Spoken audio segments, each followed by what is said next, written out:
Joining me now from Honolulu is Hawaii Democratic Congresswoman, I should say, Tulsi Gabbard. She has served 2 tours of combat in Iraq and continues to serve as a captain in Hawaii National Guard's 29th Brigade Combat Team.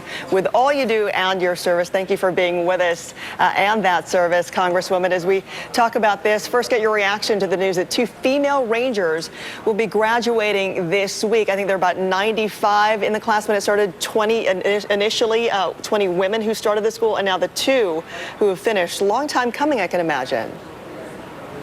Aloha, Francis. Yes, it is a long time coming. I'm so proud and so excited for both of these women for really they're making history.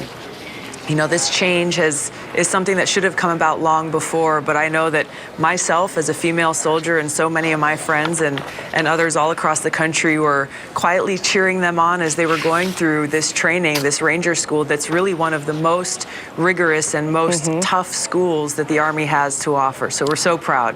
We're seeing the video of just some of that training, but we're also talking about intense simulated combat patrols, exhaustive hikes, as well as sleepless nights. And as someone who has served 2 tours in Iraq, are there challenges for women in frontline combat that men may not have faced?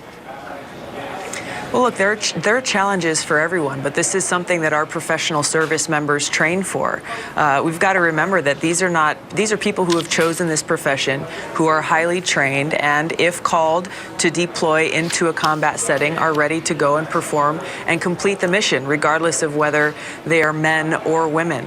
What we're seeing now here is hopefully the Department of Defense continues to make progress and move forward towards opening all these job opportunities to women so that the policy catches up to the brave actions that women have been conducting in combat really for quite some time.